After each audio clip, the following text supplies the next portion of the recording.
Excellent. Thank you very much, Lynn, and good morning to everybody. This lecture is very much about adrenal function and how adrenal function can impact thyroid function.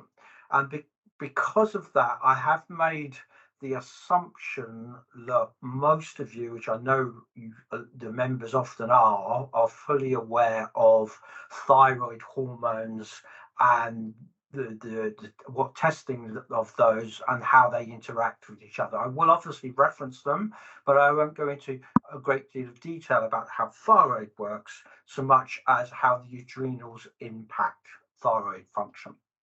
So in the first instance, try and get this to click. The adrenal glands and the thyroid glands are definitely connected to a point. They're both glands that produce hormones and are part of our endocrine system.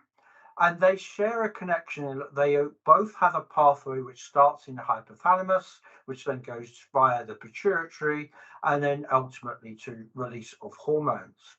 The hormones signals of the adrenals release cortisol, which is often referred to as our stress hormone. And of course, our thyroid hormones are released via the appropriate signaling. So what we will refer to a lot going forward is going to be the HPA axis, which is our hypothalamus pituitary adrenal axis, and its equivalent in the thyroid, which is the hypothalamus pituitary thyroid axis. So for my own sanity and everybody else's, we will refer to as HPA and HPT going forward.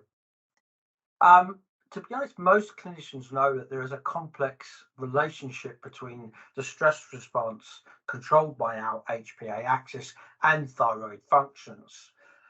Both the adrenal and the thyroid glands share this similar signaling pathway, and they are tasked with managing energy. So it's not surprising that there is a relationship between these two axes.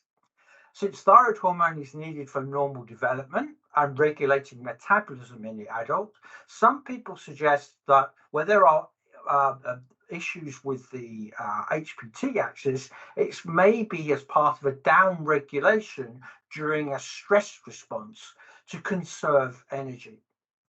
So in this webinar, we will look at how the HPA axis influences the HPT axis and therefore thyroid function. Cortisol, as we said, is our stress hormone. It's released by the adrenal glands in high amounts when there's a dangerous situation at hand. If the danger is a predator, for example, cortisol helps us to fight or run away, our fight and flight response. This is a very old response, and in general terms, modern humans and what we're exposed to in terms of modern day stressors, this system was never really designed for. So it's not surprising that with all of the modern day stresses, our adrenals often struggle to cope properly. But cortisol, of course, is released as part of our normal function. And what we see is what's called a diurnal cycle. So we see at the highest levels of cortisol first thing in the morning. It's part of our response to get up out of bed and get going. And then throughout the day, it starts dropping down. And ultimately, we should have very low levels just prior to sleeping.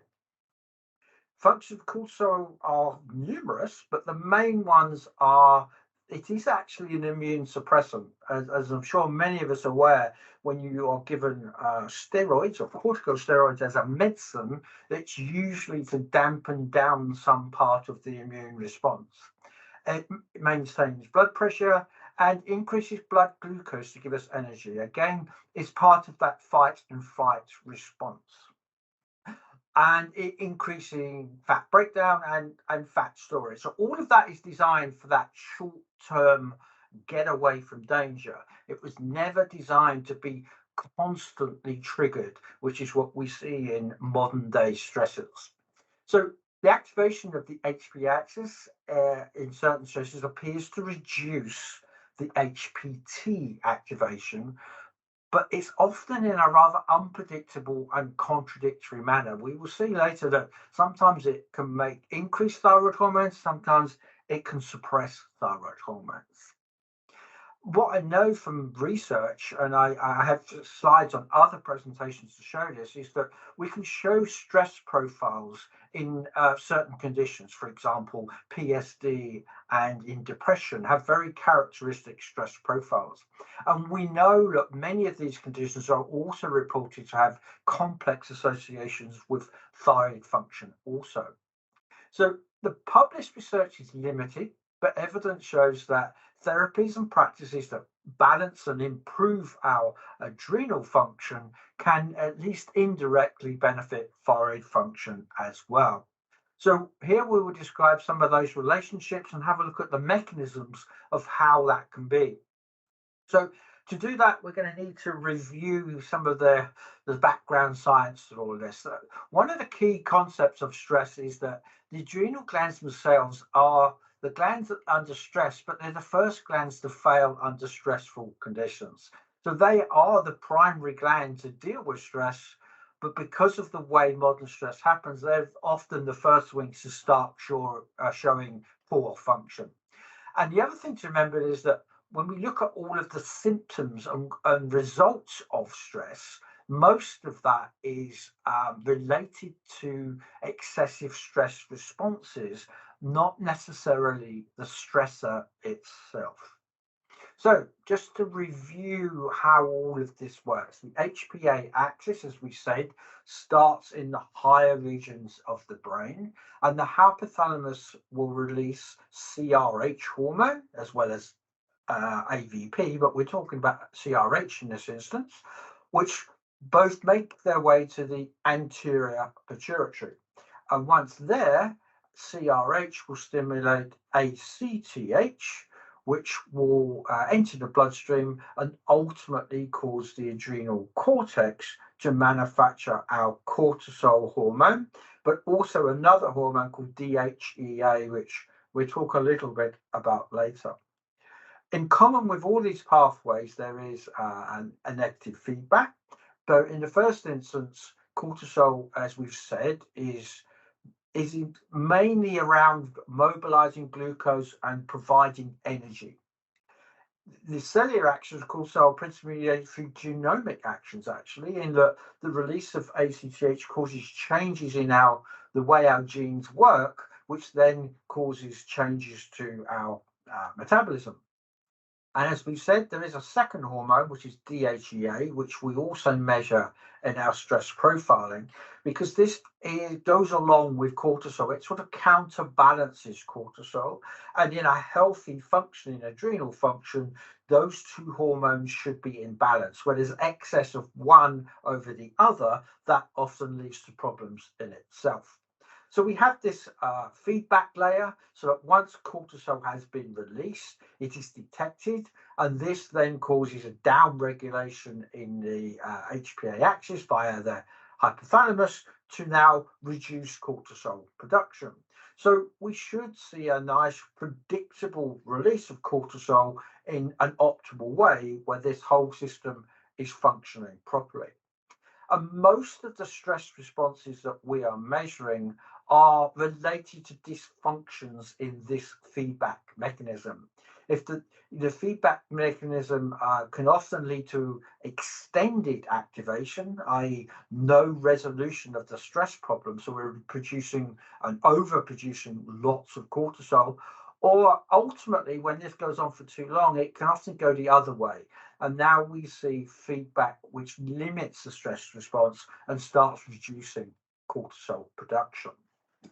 So our HPT axis is very similar to the HPA axis in that, again, it begins at the hypothalamus, this time releasing TRH, which is stimulated. Interesting is that response is stimulated by things like food intake, cold stress, and leptin. So we should talk a little bit later on.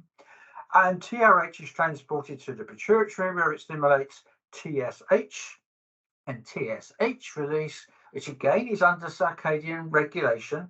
And I think a lot of medics don't understand that daily levels of TSH do vary, and that needs to be taken into account when doing testing. And TSH will bind to the TSH receptor in the thyroid, which stimulates the production of our thyroid hormones. So here, I'm hoping you're all kind of familiar with this part, but as we know, there are several different thyroid hormones, and they're differentiated by the number of iodine molecules and where those iodine molecules are attached. T4 is our primary hormone, and T3 is the second primary hormone, both of which in circulation. T4 is described as being relatively inactive in comparison to T3, but it makes up about 80% of our hormone secretion from the thyroid gland, whereas active T3 makes up about 20%.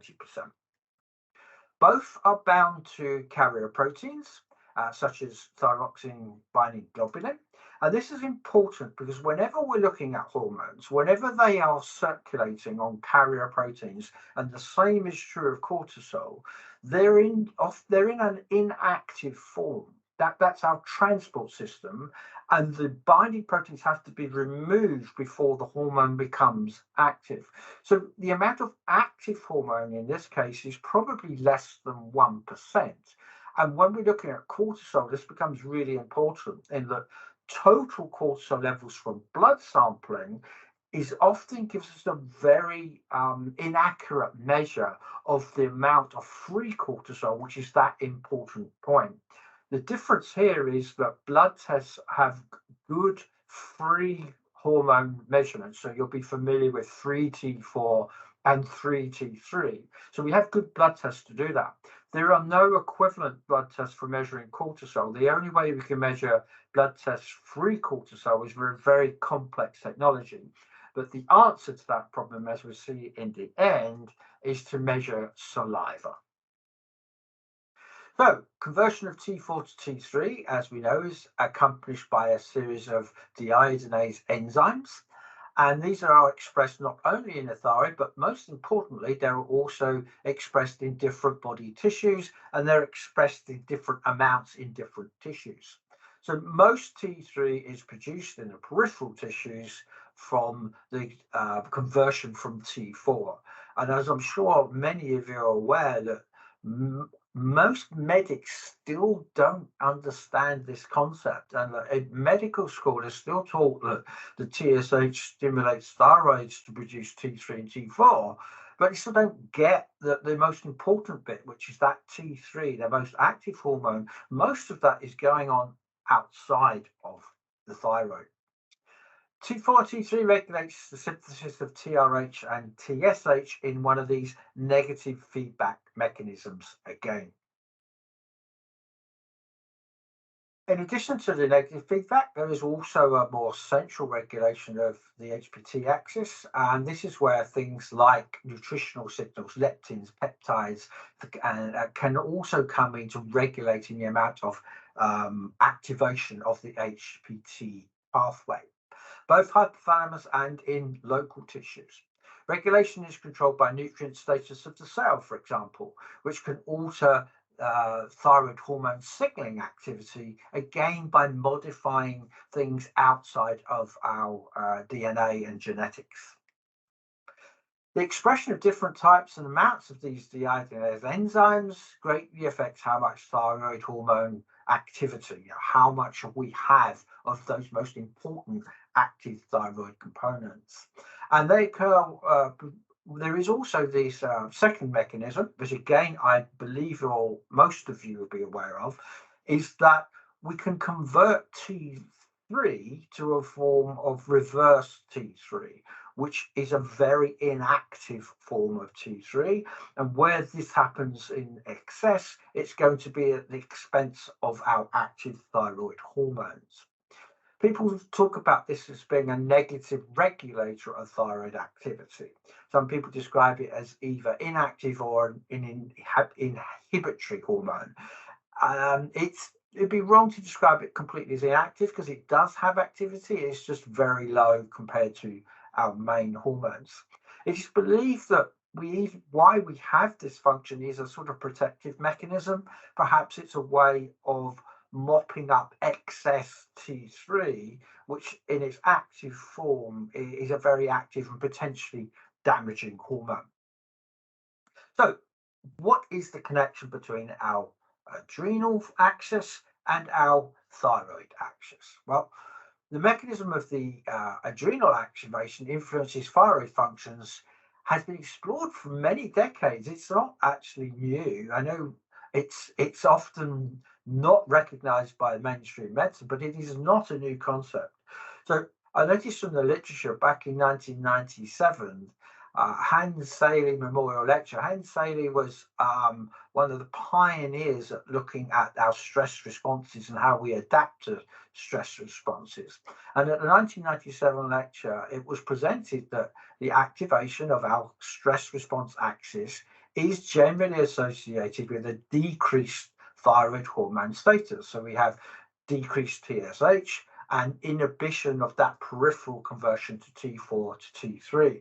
So in general terms, when we're under severe stress, at least, or ongoing stress, this tends to lead to a down regulation of our thyroid hormone production.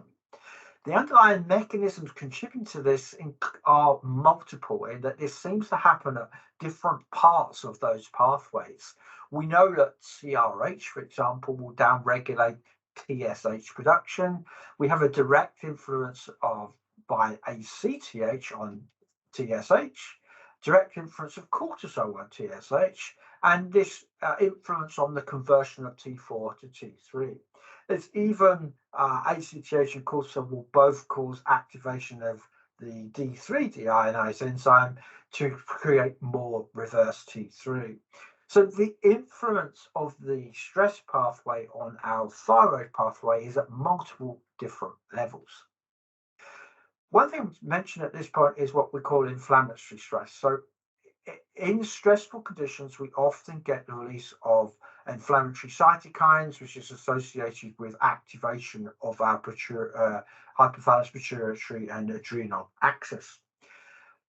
So these inflammatory cytokines may also affect thyroid function at a level of the central nervous system, at least. So we have a link here that both stress and thyroid function are affected by situations where we have a high level of inflammation. So in a human clinical study, for example, where they sort of deliberately induced inflammation by giving an injection of gamma interferon in otherwise healthy people, we saw a decrease in plasma TSH and plasma T3 concentrations. So there is some experimental evidence to confirm that. And of course, there was also an increase in our inactive reverse T3 was found as well.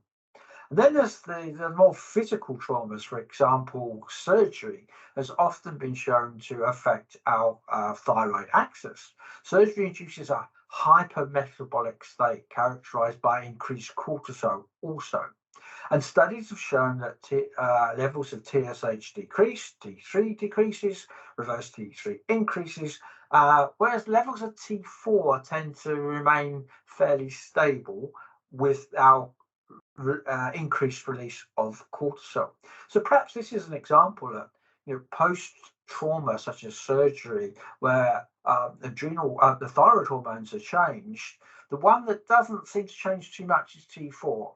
So it's an example of where that might not necessarily be the best measure of what's going on in our thyroids. High cortisol levels don't always mean low hormone levels, but generally speaking, there is a strong connection. So in an observational study where they looked at the relationship between cortisol and TSH, they found that the results showed that a positive correlation between cortisol and TSH levels, meaning that elevated cortisol levels were correlated with elevated TSH levels. Then we have perceived stress. Remember that where stress is concerned, It can be physical in obvious things like trauma following surgery, but most of the stress that we're dealing with in testing is more perceived stress. If your mind or the brain believes that something is going to cause harm, then those stress responses will be triggered, even if it's not physically going to do so. And so activation of stress pathways by these routes have also been linked with thyroid status. So again, when we're looking at a study on hyperthyroid women, for example, increased TSH levels as a general indicator of hypothyroidism were found to positively correlate with higher levels of perceived stress. And interestingly, also subjects with hypothyroidism had higher BMI and they had these high stress scores indicating that they were under stress at the time, TSH levels, and lower levels of free T4. There's another experiment which they often do with psychiatric studies on students where they expose them to various stresses. In this one, it was medical students who were having important exams coming up, and they found that the thyroid axis before and after exams changed, and that the response was actually slightly different between genders. Other studies have shown similar relationships between levels of perceived stress and hypothyroid biomarkers, particularly TSH. The one that doesn't is when we're looking at subjects which are described as having burnout. This is again an adrenal stress situation where they are showing emotional exhaustion and largely an inability to cope with stresses. This These people didn't really show much of a change to thyroid hormone status, but that's because this condition is the opposite of what we've been talking about so far. This is the end result and of adrenal axis failure, where we're no longer producing free cortisol at the levels that we need. So this is a kind of opposite scenario. Autoimmune thyroid. The link between stress and autoimmune thyroid conditions appears to be limited mostly to hyperthyroid conditions. There is a link between uncontrolled stress and autoimmune conditions generally, and thyroid is no exception to that. But overall, studies trying to link stress to hypothyroidism, particularly Hashimoto's, has been difficult to show an association. It may be because the course of this condition is very long term and goes through different stages. But there is definite published evidence linking Graves' disease, for example, with perceived stress, where it is commonly cited that severe emotional crises or disturbances occur just prior to the onset of Graves' disease. For example, in one study looking at Graves' disease reported having more challenging life events, both negative and positive, compared to control subjects. Nonetheless, the exact mechanism linking stress and Graves' disease is not really that fully understood, and not all studies have necessarily shown that direct link. Metabolic stress and thyroid function. This is a bit more interesting in some ways. Thyroid hormone status and body composition appears to be closely related. We've already mentioned in some of the previous slides that obesity has an effect on our thyroid hormone measurements. The thyroid hormone is involved in regulation of metabolism, lipid and glucose metabolism, thermogenesis, food intake, and fat oxidation. So therefore, our thyroid axis, often in concert with our adrenal axis, acts to adapt both to under and over nutrition. When calories are limited, for example, the thyroid axis is downregulated in an attempt to preserve available energy. Obesity and mild thyroid dysfunction are common conditions and frequently coexist. Thyroid hormones present typically in obese adult subjects as high TSH a low to normal free T4 and a high level of normal, or a high to normal level of free T3. One study found that circulating TSH levels were higher and free T3 levels were higher in the obese group compared to the lean controls. The bit that struck me in looking at that data was just how much higher, and suggesting that TSH levels were 170% higher than in normal controls. So that's going to have a profound effect on TSH levels in terms of measurement for blood tests, as with our free T3 levels. Population studies suggest that higher levels of T3 often seen in obese subjects may be a result of some kind of resetting of the thyroid set point, in that the thyroid is now establishing a new level of what it thinks these should be. There are a few other proposed mechanisms to explain the relationship between obesity and hormone production. However, the mechanisms are still not fully understood. One proposal is back to our deiodinase enzymes again, where we're showing that this in obesity can lead to higher conversion of T4 to T3. It may be an adaptive mechanism for increasing energy expenditure due to increased fat mass. Another proposed mechanism suggests that obesity is associated with a state of thyroid hormone resistance, so that the receptors, as we see here, are not reacting to the thyroid hormones in a way that they would have done otherwise. So we know, for example, that the TSH receptors can be reduced as much as 67% in obese subjects compared to normal subjects. And this is adaptive in that these receptors change their expression, for example, following gastric bypass, where the subjects significantly improve their fat mass, would see a significant increase in the presence of these receptors.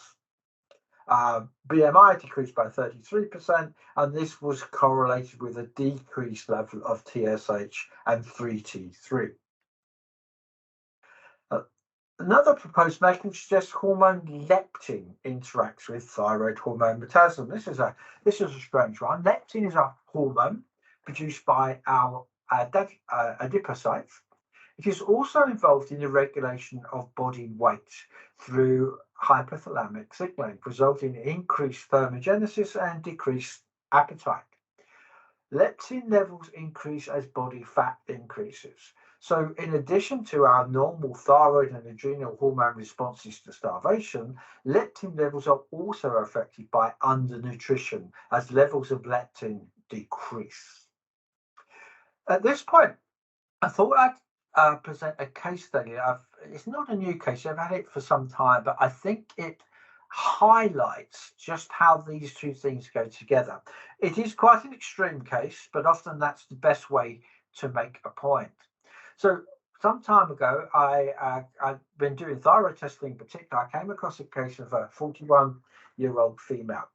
She had a very extreme history of psychiatric induced stress. She had a history of depression. She had some suicidal tendencies. She certainly suffered from anorexia and probably had bulimia as well. She was, needless to say, extremely thin and underweight, and she had severe symptoms of IBS and gastric symptoms. She had become, as part of her many psychiatric, she became obsessed with detox, and she had taken statements from the internet where we had to detox is vitally important, and I think there's even a book called Detox or Die out there, and she took it really quite literally. And apparently at one point she was having coffee enemas 8 times a day for over 3 years. So with that extreme symptoms, I think it's helpful to see, well, how does that affect typical thyroid results? And it also highlights the problem with thyroid testing, which I know is a big part of Thyroid UK's education program. So what we can see here, first of all, is that the TSH was 2.5. Now, typical hospital values would regard that as normal, as I'm sure many of you know. In terms of a functional assessment or how we're trying to educate clinicians, 2.5 is pretty much at the high end of what we would recall normal. So it's flagged as being yellow here. Similarly, 3T3 was slightly low, but again would have been regarded as normal. And crucially, the reverse T3 is higher than is considered to be normal. So at this point, it highlights that the GP, for example, is classifying this lady as not having a thyroid issue. The functional medicine approach will be saying, well, there's definitely evidence of suppression there and a sort of underactive thyroid. So when we looked at her stress profiling, it kind of wasn't a surprise that it was not exactly normal. She had what's called an elevated CAR response, which is the first morning response. On an owl test, that's the first 3 samples that we've taken. And this is regarded as the most sensitive measure of a severe stress response. She had all 3 levels way above what they should be. And this type of response is associated with depression, which we know is one of her many problems.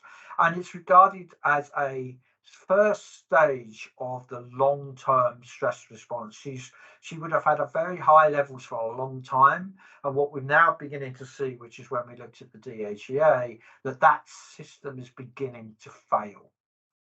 So this is long-term severe stress. And she has elevated cortisol inhibition of T4 to T3 conversion as measured by our reverse T3.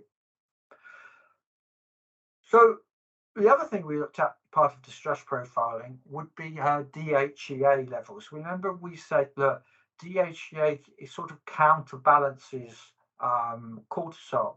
So ideally, in this case, where she has very high levels of cortisol, she should have high levels of DHEA. In fact, she had the opposite. She had low levels of DHEA, which means that when we look at the ratio of cortisol to DHEA, it's all cortisol and very little DHEA. So this again is a bad stress response, and it's an indicator of poor HPA adaptation, which is an indicator that her stress system is now beginning to fail. So that's an extreme case, but it does show the link between those 2 things.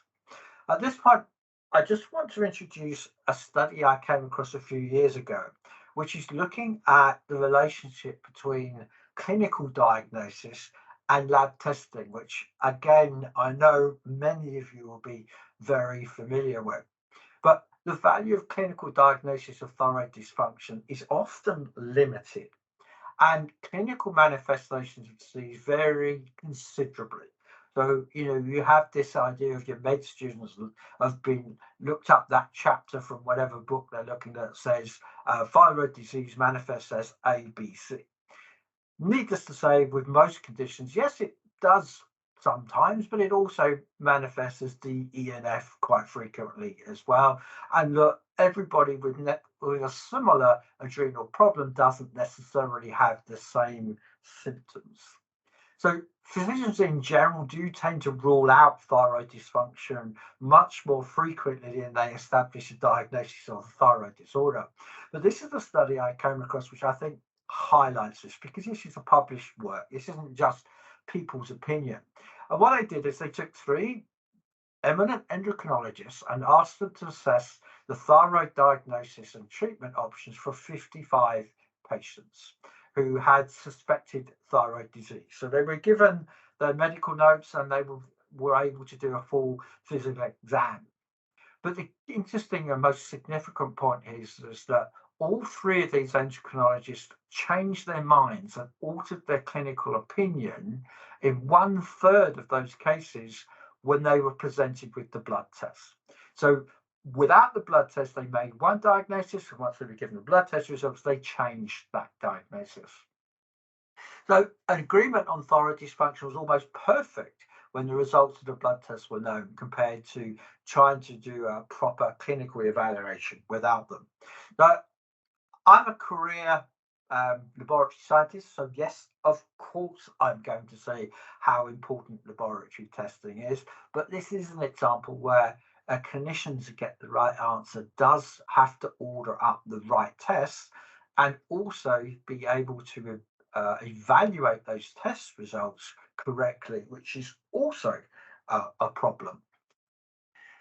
So, if only patients with clearly suggestive symptoms of thyroid dysfunction are evaluated, then many patients with thyroid disorders will remain undiagnosed.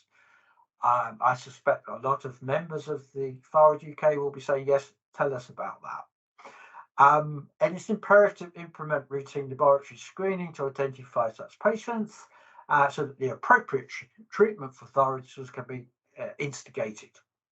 But maybe we should also be including adrenal function, because if we do correctly diagnose and we have got the right test and we have a vision of what we want to do to fix that, there is strong evidence that we need to also make sure our adrenals are functioning properly to make that happen. So we've talked about adrenal function, I've talked about cortisol and DHEA. I need to talk a little bit now about how we actually assess that. So I've mentioned that we do our testing using saliva, and there are very good reasons why we use saliva rather than blood tests. And mainly it's to do with this free fraction. Let's stick with cortisol, is carried around the body, bound to carrier proteins, and it's about 95% inactive and bound to those proteins. We're interested in only that 2 or 3% of the cortisol production that's actually active, because the 95% does nothing. So if you do a blood test that says, well, your cortisol seems to be perfectly normal, that gives us no information about that free component. And what we see time and time again is normal blood test results with abnormal saliva results, because we're measuring that very sensitive free component. Remember, we don't have the luxury of having free blood tests. Saliva is really the only way to measure that free fraction. The assay needs to be incredibly sensitive, but what we do have now is diagnostic CE mark kits that are manufactured specifically for the measurement of these hormones from saliva. I guess I should mention at this point, because it's not on the slides, is that if you make a case for saliva testing, and it's very convenient, you don't have to have blood tests, you can do it in your own home and collect it when you need to. People are probably saying, why can't we have thyroid tests done by saliva? Fortunately, the answer to that is that they don't work. Thyroid hormones are conjugated differently, which means if you try to measure, they do exist in saliva, but the levels are incredibly variable. If you try to measure TSH, it goes up and down hour by hour, if not minute by minute. So it would be nice. It would be a wonderful thing. But it just doesn't work that way, unfortunately. But I've been testing saliva samples now for many, many years, and many of our presentations used to have to start off with convincing evidence that you could measure such things as cortisol from saliva. There was a lot of doctors who would use the phrase, you can't measure hormones from saliva. So I used to have to present all these studies saying, well, not all hormones, but in this case, of course, so you absolutely can. I would say now we've gone full circle, and now it is actually the sample of choice for certainly assessing stress function, but also other conditions as well. It's a reliable marker for this free serum cortisol, which, as we said, is very difficult to measure. So measuring saliva is a much more simple and easy way to get that information. Saliva levels are not affected by salivary flow rate, because one thing people say is, well, if you're collecting saliva, what if you're somebody who makes lots of saliva, or somebody who has a very dry mouth and actually even struggles to make saliva? Surely that would affect the hormones you're trying to measure. I can show the studies that prove that it doesn't, but it's the way cortisol gets into saliva is not affected by saliva flow rate. And as I said, from a full circle perspective, And a very elevated midnight salivary cortisol now is now the main diagnostic test in a hospital environment for diagnosing Cushing's syndrome, which is characterized by very uncontrolled levels of high levels of cortisol. This slide is meant to just talk about sampling techniques. If you are going to be having or want to have adrenal testing, and we are not the only laboratory that does that, so there are plenty of people that can provide that for you, the actual sampling method is very important. There are lots of salivary collecting devices with indicators on them and things that you can chew on and pads to collect the saliva, which generally speaking work with cortisol, but they do not work with DHEA, which is an important part of the testing. The only way you can get a reliable result for a lot of salivary hormones is what's called passive withdrawal. It's literally just dribbling saliva into the right type of plastic tube. And this is an example of study that shows just how effective the results are if you use the wrong type of plastic tube. So at this point, you'll forgive me if I do a little bit of the sales pitch, which is about our adrenal stress profile and why it differs from other ones out there. As we said, saliva tests are not new. They've been available for 20 years. But in many cases, labs have fallen into the foul of originally using kits that were intended to do blood tests and modifying them to do saliva tests. They weren't very good, they weren't very accurate or sensitive, and the reference ranges were often not of sufficient quality. These days, as I said, we have CE marked diagnostic kits specifically for the use of measuring from saliva. But to do that, we had to, when we introduced this test a few years ago, we had to really update those reference ranges. We worked with the manufacturer to do 200 test samples looking at the exact normal ranges for cortisol at all those different time points. Remember, cortisol is highest in the morning and lowest at night. So you have to have a specific reference range for that specific time point. And the other thing about all diagnostic kits is that the regulations demands, quite rightly, that the results that you're getting are traceable to a recognized standard. So the gold standard for measuring cortisol is chromatography, LC-MS. And what you can show is that the standards we use in the test to determine the levels are traceable and calibrated to those recognized gold standards. So at the time, newly established, it's been a few years now, but we established current recognizable reference ranges, which agrees with the more recent literature. The other thing is traditional salivary tests of this nature utilize 4 saliva samples. So it's usually 1 sample taken in the morning, 1 midday, 1 in the early evening, and 1 just before sleep.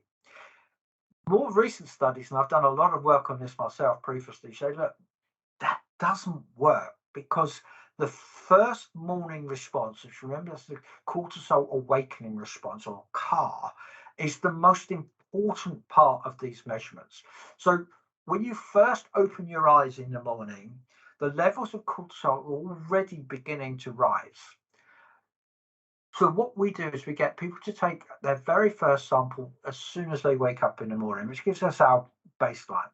The next sample is taken 30 minutes later, and then the third sample 1 hour later. So we have 3 samples that are all intended to analyze that first morning response and find where the peak is. And by doing that, we get a much more reliable indicator of whether that morning response is low, normal, or high, which completely dictates the stress evaluation and diagnosis. So to make that happen, we introduced a 5 sample test point by putting the 3 of them in that important first morning response. Quite simply, if you do the traditional 4 test version, and I have to confess and own up, look, I did do that for many years.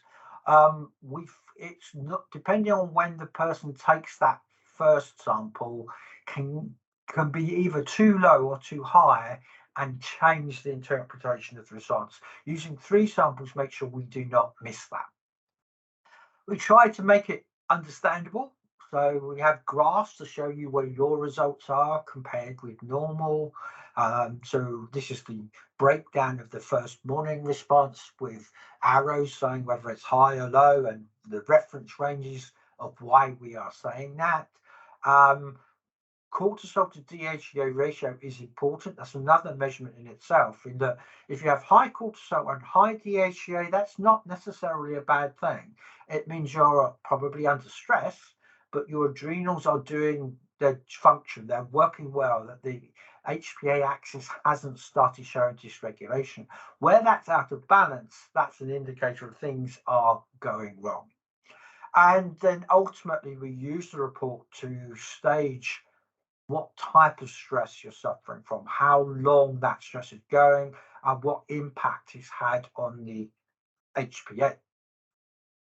So it's really important to understand the stress response and its relationship and reliance on mechanisms maintaining important things such as metabolic function. And armed with that knowledge, we can make much more insightful decisions about treatment options and what is wrong with people. I would say it's virtually impossible to managing any patient with a chronic condition, an ongoing condition, without understanding the relationship between our stress response and things like inflammation and glucose regulation. So an understanding of the changes at a genetic level and an epigenetic level influences on these systems will greatly enhance our understanding of how chronic stress influences chronic disease. So adrenal function profile of this type helps us understand these changes, shows us what's going on, and gives us clues as the best way to manage and hopefully resolve those dysfunctions. So how can we manage cortisol and thyroid function? Well, whilst there are many nutrients and herbs that affect thyroid function, they are limited studies to evaluate the real effectiveness of these specific nutrients in stress-induced thyroid dysfunction. In fact, from the terms of published literature, there are almost none. I did, however, come across some reliable information about ashwagandha. Now, I think I need to hold my hand up at this point. So I'm not a nutritionist, and therefore I know nothing about these supplements other than what the literature has said. So I'm reporting studies and literature about the effect rather than any personal use. And this particular herb is described as an adaptogenic. So it will change, if, for example, cortisol and thyroid hormones. It's one of the few adaptogens that has been evaluated by studies and its effects on thyroid function. So while they are somewhat limited on human trials, when looking into it, most of the work has been done on animal studies, but there are human studies now also. And they have shown that this supplementation is able to improve thyroid status. So, for example, randomized, placebo-controlled, double-blind human clinical trial set out to evaluate the effect of the herb on subclinical hypothyroidism. And they found that T3, T4, and TSH levels were different from our placebo group. Treatment apparently with 600 milligrams a day was found to be safe and tolerable, which is another important function. And it may be especially beneficial for people who have a stress problem, HPA axis dysfunction, in addition to our thyroid dysfunction.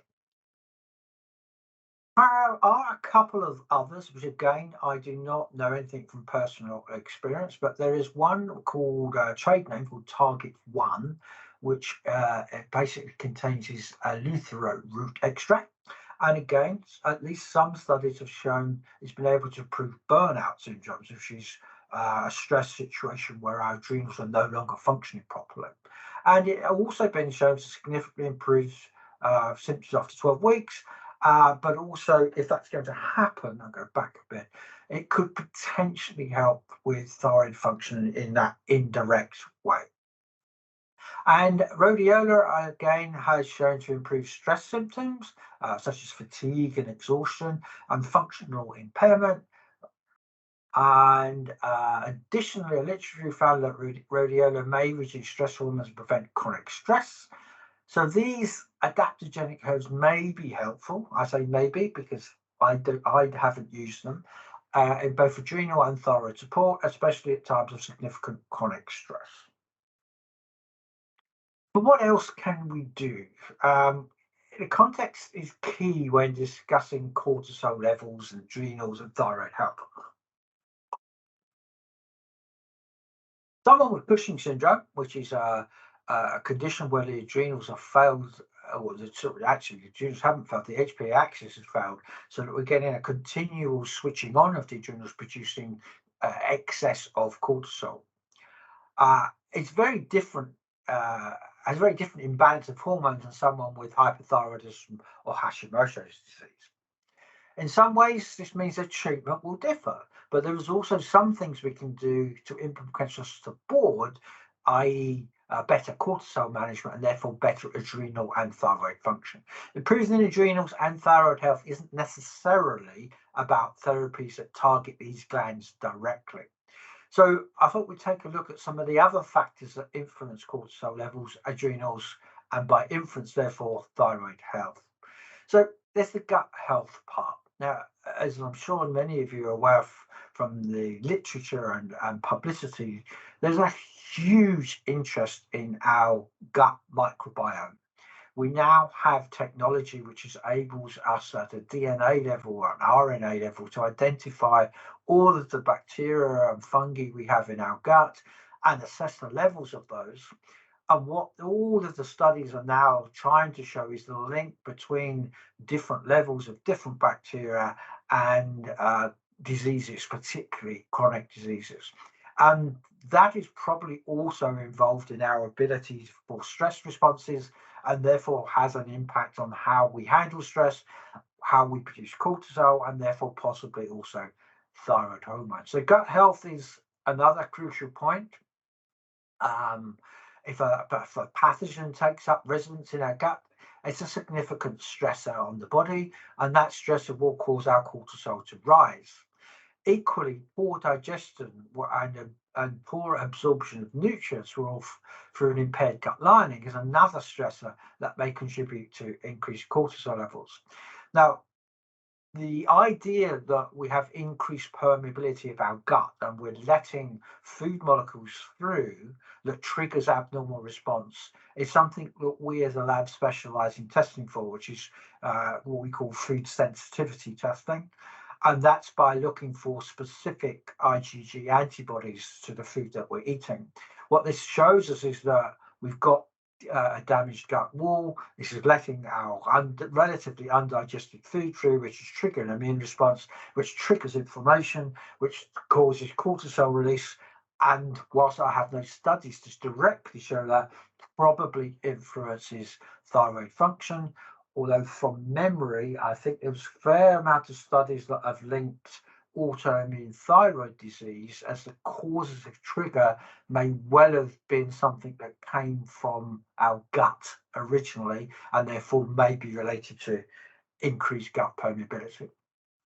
So healthy diet, lifestyle, maybe adding a probiotic is something that perhaps can also help where we have symptoms like gas and bloating, for example. Again, I don't prescribe probiotics, but the literature is full of convincing evidence that they can be of value. One approach is what's called a symbiotic, which combines the actual bacteria itself, but also prebiotics. There's a lot of interest in that bacteria on their own aren't that helpful if they don't have the right substrates to work on, which is usually the right type of fiber. So this type of approach, for example, in hypothyroid patients for 8 weeks, they did show some beneficial effects on thyroid function. So again, it's something to consider as part of the overall strategy for improving thyroid function. We mentioned before the effect of nutrients and calories. Low carb diet, a strict low carb diet for some time, may well end up experiencing adrenal and thyroid symptoms. So it may be an example of maybe you need to lay up on that a little bit and start introduce some of the healthy carbs to see whether that can increase the symptoms. Calorie restriction significantly increased cortisol levels in women, so severe dieting can have implications on its own. How to improve stress. Stress relieving. This is something we put in our guides and our reports, but I completely accept that sometimes this is very difficult. When you show a severe long-term stress report, it says things like, look for the factors that may be stressing your life and look at alleviating them. The problem with stress is that very often it's almost impossible to do that, or very difficult to do that. So we have to try to find ways around it. So there are generalizations, which is probably true for all of us. Meditation, walking, gentle exercise, not aggressive exercise, or anything that you find calms your mind and body. And I'm certainly not an expert on those things. Maybe that means taking a power nap occasionally. Chronic stress is a major problem for human beings. I have slides which I haven't been able to include, which shows evidence now that when pregnant women are under stress conditions, that stress is being passed on to the unborn child at a genetic level. And when they assess the children after they've been born by looking at their cortisol responses, their stress responses, they were already impaired. So our next generations are already inheriting not very good stress response systems, and that kind of doesn't bode well for us as a species, I think. But most stress, but a lot of us see stress as external, work and job issues, relationships, financial issues obviously are huge, responsibility for other people, but carrying unresolved trauma that becomes internalized in your body causes most of the issues associated with stress. So most of us have probably experienced chronic stress, whether it's one or many of the above. At the moment, it's all about our ability to cope with that stress. Some people are really good at coping with that stress, and their adrenal systems are working fine. Other people will damage that system and ultimately to adrenal failure. And you can't always predict that, and you can't always put a time scale on it. But it's all about, as we've described here, stresses stacking up. Remember, our fight and flight response was a short-term get away from danger, and then everything has to be switched off and goes back to normal. Modern day stressors, which are continual, is something that we just haven't adapted to be able to cope with, and that's where the problems come in. The chronic stress must be improved to see improvements in physical symptoms. And I believe, and I think there is evidence to say that this can include proper thyroid regulation and function. So at that point, we will go back to Lynn, I guess, and see if there's any questions that you would like answering.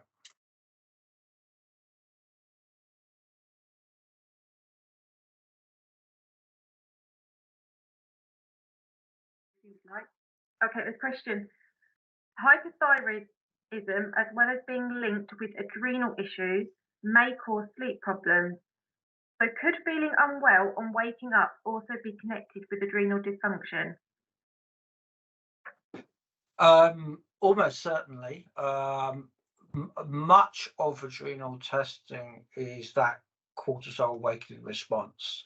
And that cortisol awakening response is vitally important to the whole health and well-being process.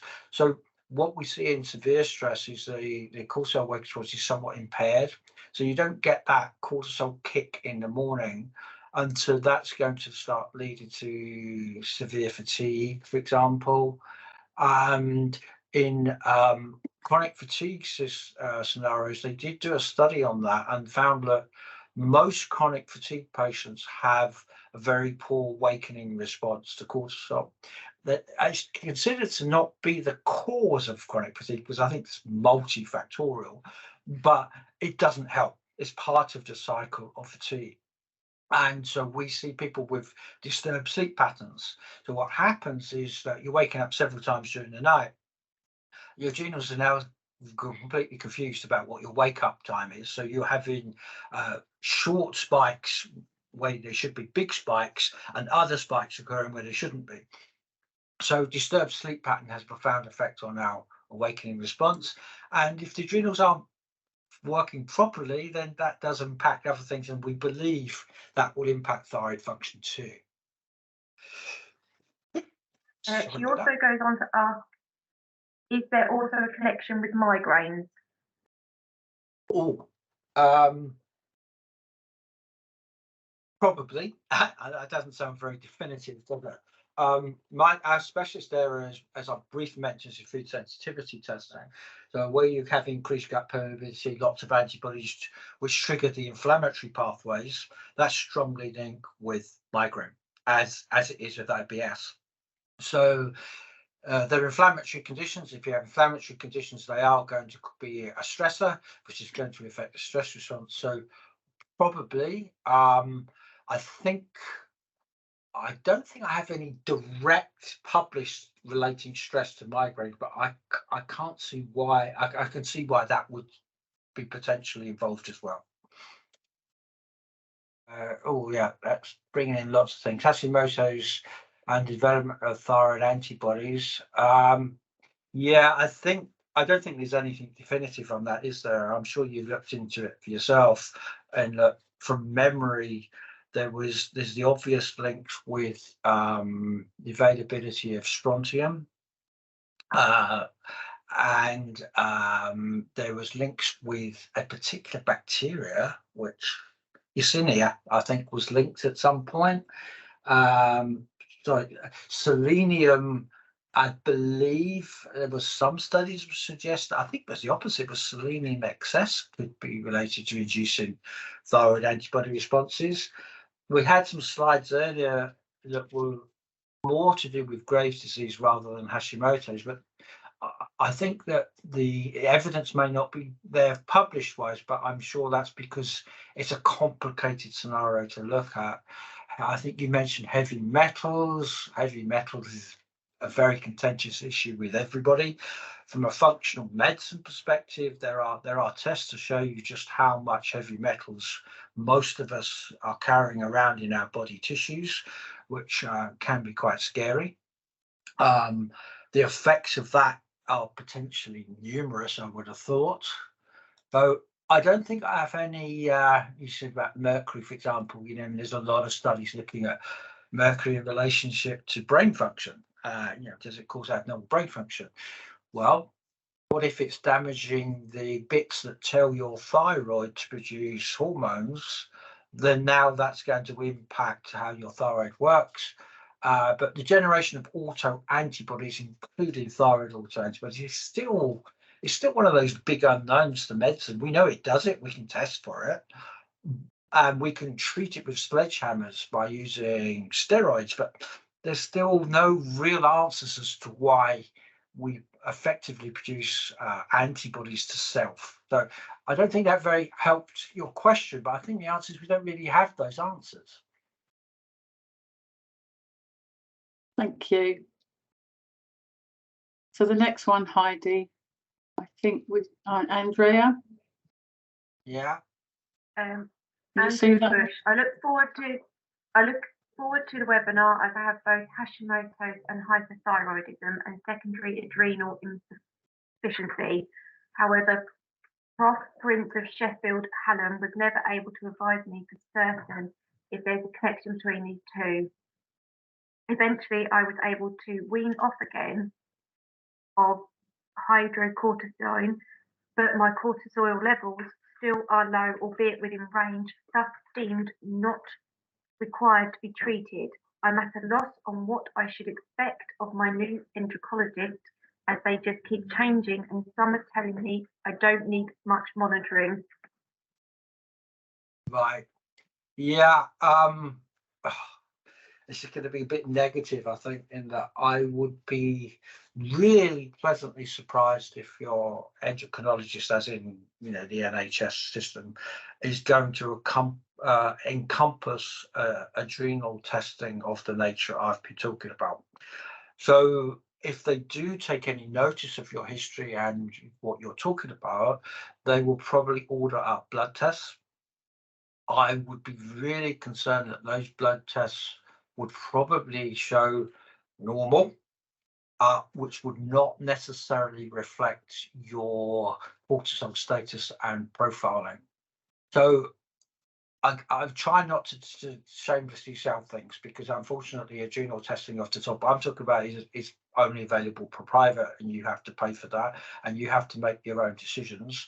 But I've had many run-ins of endocrinologists when we're talking about especially cortisol measurements, and most of the time they're not interested in listening. But to be honest, that was some years ago, and it would be really good to think that maybe that message has got through. As I said, cortisol from saliva is actually run in some hospitals these days, so you might be lucky, but equally you might also have to do a test off your own back and then try to persuade them to take any notice of it. You talked about long-term hydrocortisone. Well, one thing I need to mention this problem is, unfortunately, we can't do the test if you're on hydrocortisone or corticosteroids or anything like that, because we're only measuring that free bit, which is really sensitive.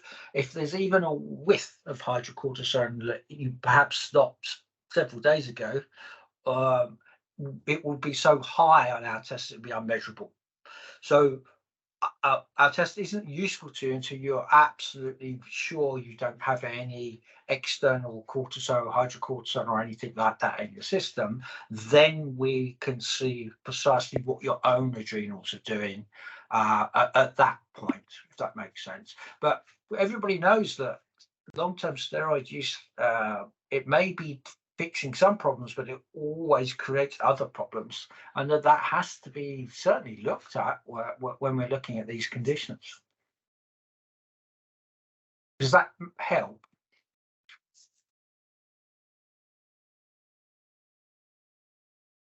Hopefully it helps her.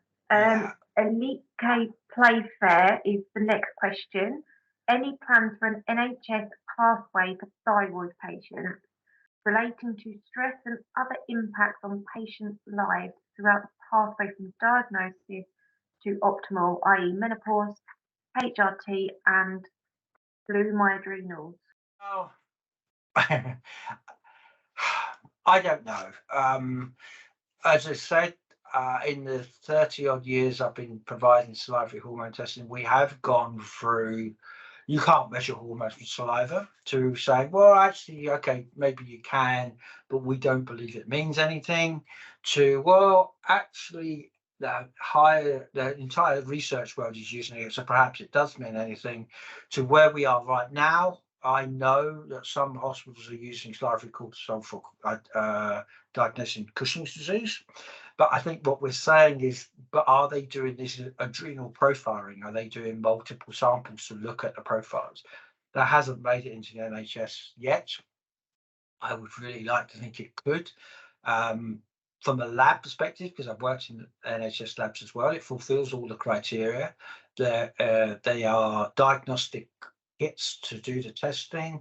The literature supports the use of it, and the interpretation is very valuable. So, all of us would like to think you should be able to get access to this type of testing, but at the moment, I believe we are still running into problems with them doing blood tests, you doing a saliva test, you present that to your GP, who completely ignores it because your saliva test has suggested you've got adrenal hypofunction, for example, and that needs to be addressed.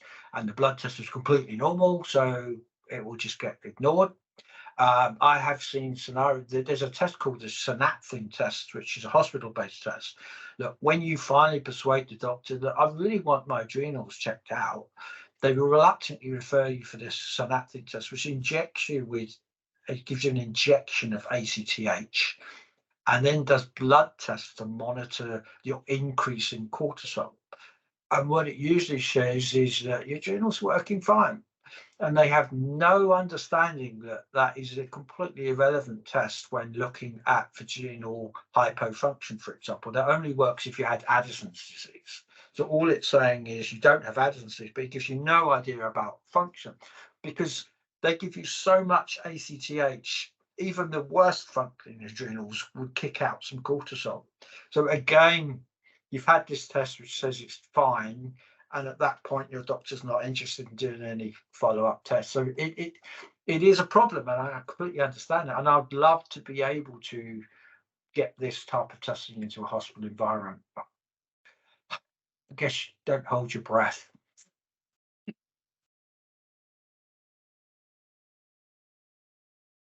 Valerie says chronic low blood pressure but higher resting heart rate. Is there a relationship between HPA axis and HPT axis? Again, almost certainly. But this is where, I can't break my own rules. You need a full clinical history. You need access to all those results and all those testing. But as we said, is that one of the hormones we didn't mention because we don't test for it, that's produced as part of the adrenal response, is directly controls blood pressure, for example. And any stress response, including cortisol, will have an influence on a heart relationship. So it could be related to a stress response. So, that's possible. Why not? Next one down I've got is Rachel. My endocrinologist tells me to ignore thyroid antibodies as they don't affect thyroid treatment. What is affected by thyroid antibodies? I have to do more. One of mine was 13 thyroid. Yeah, okay. They're sort of right, aren't they? In that the levels of thyroid antibodies, particularly TPO, which is the main one they test for, does vary hugely from people. You can have some in the thousands and others are only a little bit higher. I'm not sure that means that somebody's condition is worse than somebody else's. It's much more complicated than that. I guess it doesn't necessarily affect treatment in the they're going to be basing treatment on the effect those antibodies have had on your thyroid hormones, aren't they? Regardless of what level your antibodies are. The test has answered the question, which is you have autoimmune thyroid disease.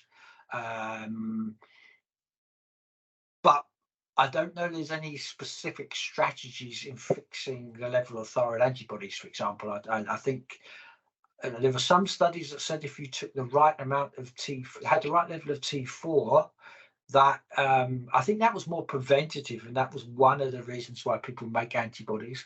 But yeah, I think maybe they're right in that sense. What's a CPAP at night? So I'm just asking what a CPAP at night and frequent wake up, which affect my test result. I don't know actually what that is, but in a way I don't need to know. If whatever you're doing is causing you to frequently wake up, then we need to be really careful of interpreting those test results, because you'll see that first morning response, which is that important result, will definitely be effective, but we need to take into account when those samples were taken compared to your wake up. We often advise the first sample is advised to take at your normal wake up time, whatever that is. Even if you're on shifts, then that might be in the afternoon, but whatever you know, which goes out the window when you wake up several times during the night. So I try to advise to take the first sample when you have your, I don't know what you would call it, your major wake up, what's possibly even the first major wake up. And then we have to interpret it based on what time you're waking up to, but you will definitely have an impaired awakening response, and that awakening response is really important to how the whole functioning for the day. So frequently waking up will definitely impact your results. And what I'm trying to say is All right, helps breathing to sleep apnea, which is presumably why you do keep waking up all the time. Yeah, I mean, it's not going to solve your problem, but what it is going to demonstrate is that what effect that problem is having on you, and it will profound affect your cortisol waking results, which will probably give you fatigue, and may even be part of increasing the poor sleeping response. So you need help with that, and maybe the salivary testing can help a professional know what to target and what to do using adaptogens and try to improve. My guess is your cortisol working results will be reduced, so we need to look at strategies to try to help increase that. Okay, I think, sorry, Mhm. can I interrupt? I think there are quite a few more questions and time is running out. So if Right. it's okay with you, we'll type these up and send them on to you so that you can respond to me and I can Absolutely. respond to the people. Is that okay? Yeah, there's quite a few questions to go through, isn't there? So yeah, I'm obviously happy to. Lynn will get those to me, and then I'll give you back the feedback and answers to that. Yeah, I have email addresses for everybody, so I'll send them to you as soon as we can. So I just wanted to say quickly that Dr. Abrahams and his team have given our beneficiaries a 10% discount code on their functional tests. So I'm going to put something later on in the meeting. And I'd just like to say thank you again. It's been really interesting, and obviously people have a lot of questions. For some people, this may be the first time they've even thought about the adrenals, and certainly the cortisol awakening response test, I think, for some people is something that they might consider doing after your talk. So thank you very much. Yeah, more than welcome.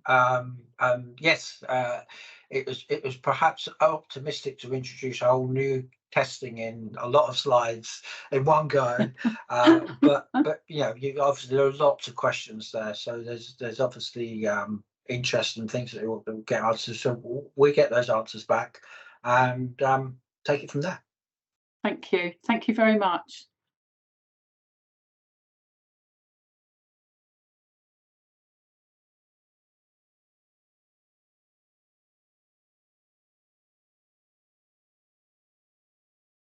I just wanted to give a quick update for people on the T3 campaign.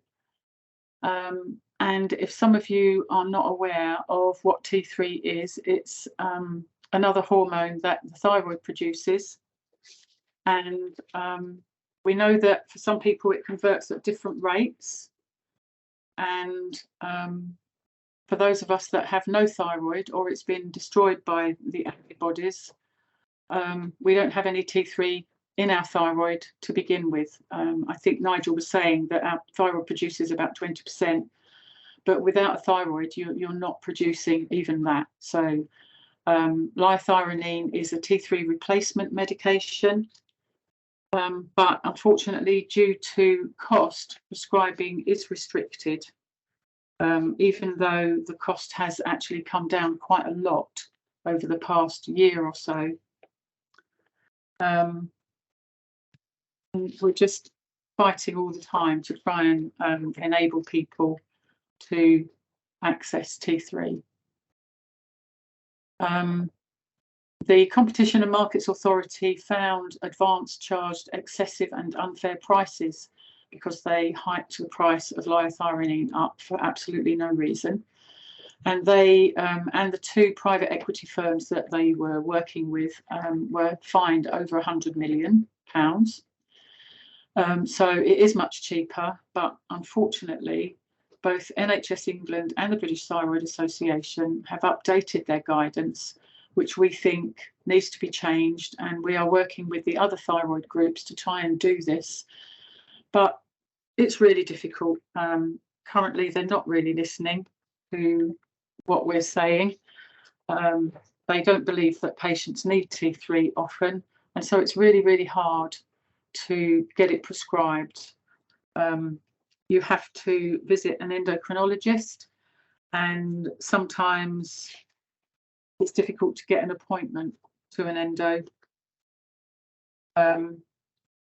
So, and you also need to find a GP that will help you, because the first stop is your GP to ask for a referral to an endocrinologist. If the GP doesn't think that's necessary because your TSH looks normal, or even your FT4 looks normal, they won't refer you. And in some cases, we know that the GPs have a telephone meeting or an email to the endocrinologist giving your test results, and then the endocrinologist doesn't want to see you. It's really, really hard. There are several barriers, and we are trying to fight this so that everybody can have access. At the moment, it's still a postcode lottery that the government don't want to happen. We are continuing to fight for everybody. For some people, if you have a positive DIO2 genetic test, that might push some endocrinologists into at least having a trial of T3. And we do have a list of endocrinologists, both NHS and private, and some of all the ones on our list that are NHS have prescribed T3 in the past. So it's hopeful that they might continue to do that. To enable to have a trial, as I said, you need to find a doctor and an endocrinologist willing to help. You need to show proof that you need a trial, which should show that you have low FT3 levels and, if possible, a positive DIO2 gene polymorphism result. For the DIO2 genetic test, you will need to get it done privately because the NHS don't do it, but it is worth doing because it might encourage the GP or the endo to set the ball rolling to get a trial. We have had meetings with both NHS England and the BTA, but unfortunately it's very worrying. The BTA's guidance is actually worse for people who have been diagnosed with subclinical hypothyroidism in the past, because what they're trying to do now is to see how you get on without any levothyroxine at all. All the groups are totally worried about this, and there is also at the moment a trial going on by Professor Simon Pearce, where he's trying to get patients to join the trial and have a trial without any thyroxine at all. And we have heard of some patients that have done this and became very ill quite quickly. They do say, the trial information does say that they will put you back on it if you have symptoms, but I'm not convinced, because it's possible that your test results won't show that it's a problem. So do be careful if you're thinking about going on this trial. And we know that there are some people that really don't want to be taking a tablet for the rest of their lives, but you need to, it's, in my experience, if you come off of levothyroxine, you're going to be poorly. So just be very careful if you do decide to try and go on this trial, because it may make you very ill. There is a possibility you don't need levothyroxine, but there's also a possibility that it's going to make you ill and that you won't be able to get your levothyroxine back again. So do be careful if you think about going on that trial. So we are fighting, and you need to fight for your medication. Don't just accept no. Just keep on trying to get a trial, because for some people it does help a lot. We are continuing to campaign, but we do need more funding to do this. We need more staff. We need some staff with campaigning skills.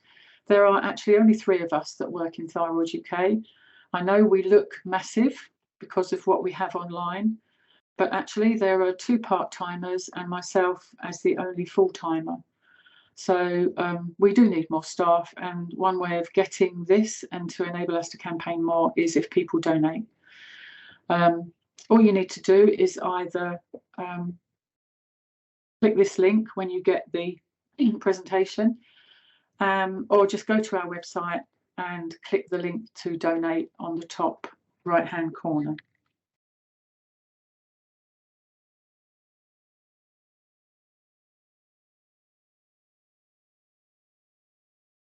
One person asked, is this trial for levo or lyo? The trial is for levo. It's been answered by somebody else. Yeah, it's for levothyroxine, which shocked us because previously, you know, that we've been fighting and trying to talk with them about liothyronine, and then all of a sudden they start thinking, or it's Professor Pierce's trial, trying to get people to come off of levothyroxine because they think it wasn't needed in the first place because you had subclinical hypothyroidism.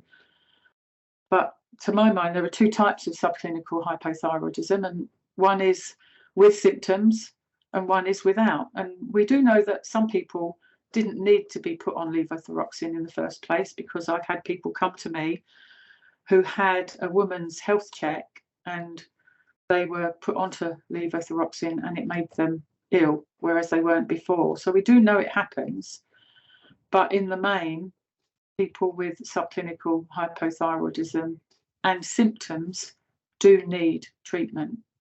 I want my lyo back as well. I had my NDT and my liothyronine taken away from me a few years ago when the first price hike happened. So, you know, I'm the same as everyone else, really. I want to get it back because I will be retiring in the fairly near future.